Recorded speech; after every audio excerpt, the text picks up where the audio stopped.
This is a huge edge. God, I wish I had the Diamondbacks earlier today. You like Arizona? I know. Yeah, I like Arizona. Yeah, now I do like Arizona. I mean, Scherzer wasn't going to pitch anyway, so this is more of like if we're talking a Game 7 at this point. I was going to say, you weren't going to see him the rest of the series. Adolis Garcia is what really matters. The main issue there. He's been so clutch. It doesn't mean the Rangers don't have more. Yeah, the top 6 teams are about to be revealed in college football, and Bama's number 8. And I played some Bama futures 14-1. I have this theory that they're going to sneak in there. Yeah, I mean, I don't have a really good feeling on the World Series, to be honest with you. I mean, I played a little bit of Arizona just because I feel like right now they're the team of destiny. The Scherzer thing doesn't really do anything. No. Obviously, I don't know. They still have a bunch of power in that lineup. I mean, if they lost a guy like Seager, if they lost a guy, maybe like Young, I'd be a little bit more worried. But you're not concerned with Adolis Garcia being out? No, I mean, I am. But I mean, I know they still have other bats there, but this is at least one fewer that's out there that gives Arizona something. Yeah. Listen, if we're going to believe that they're a team of destiny, you have to believe that this is a sign that they're still a team of destiny. Yeah, I mean, I had Orioles futures, I had Phillies futures. I don't have anything left, and every time that I go to my bet slips, I just see this Juan Soto NL MVP future waiting for me still. And that's what I have for Marcus Stroman. Yeah, I mean, I got Marcus Stroman, Cy Young, sitting in some of my accounts, and it's just I just kind of want the season to end just so I could get my money.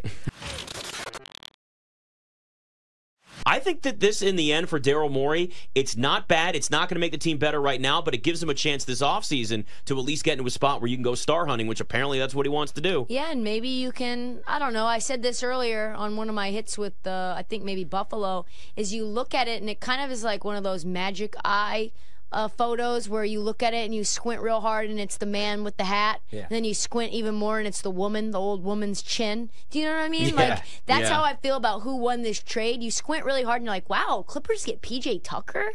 Wow, they get James Harden? All they have to do is give up some swaps and one first-round pick, and then you're like, PJ Tucker's doesn't really shoot that well. And then you're like, the Sixers get Nick Batum. They get a three-point shooter who can play some defense. They get some other pieces. I like Covington. Covington he for goes that. back to the Sixers. Yeah. That's where he started his career. Maybe they think that they can package those guys for something of note. They get off that PJ Tucker contract. PJ Tucker was only there because of Harden, and now you have $60 million in cap space. So maybe, like you said, you can go star hunting or try to trade for OG Anunoby this year. Who knows?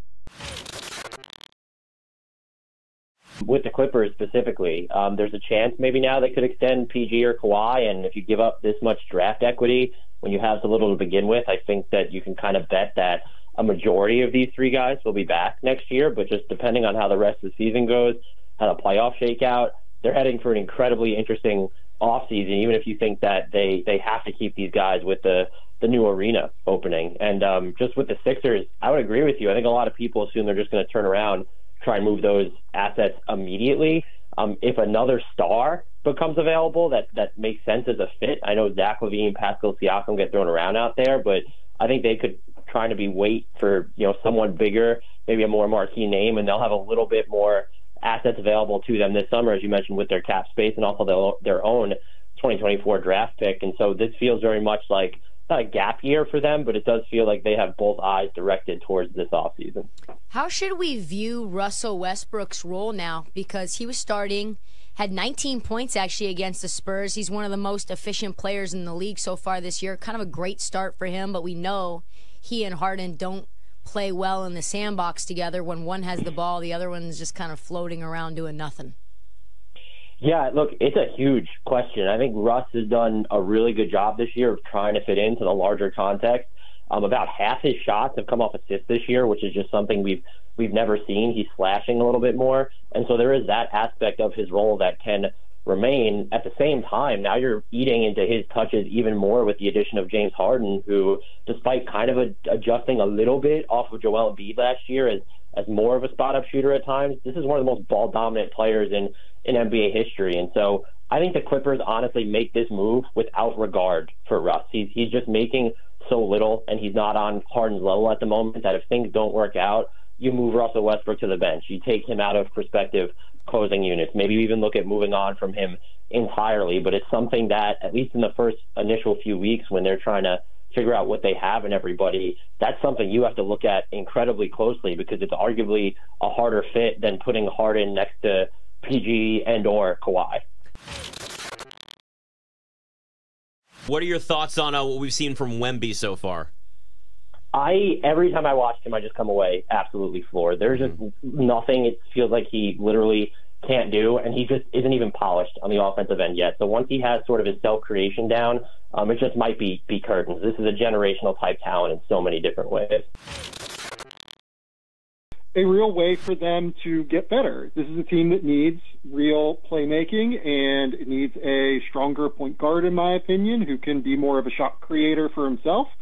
So what James Harden is going to bring to the table is the ability to create easier offense, especially in the moments where one of Kawhi Leonard or Paul George isn't on the court. So Kawhi and Paul George, obviously, throughout the course of their run with the Clippers, have missed a lot of time. And I think that the biggest thing that going out and getting James Harden does is it minimizes how disastrous it is for the Clippers offensively when one of those two guys misses games, right? So if you now have James Harden who can come in and be whatever you think of James Harden in the playoffs, that's fine. You know, he has more than earned any skepticism that people have for him in playoff settings.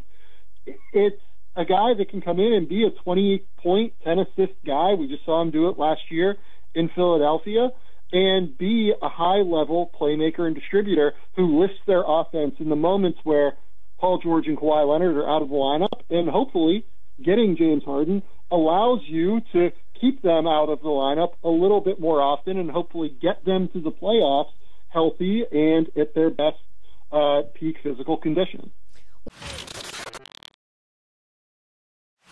I think I'm going to just put the Ravens at number one. I'm sorry to say it, but Ryan said it, dude. This is the best 6-2 NFL team of all time. That they are seriously so good that even if you remove their win over the Lions, they still have the best DVOA total in the league overall.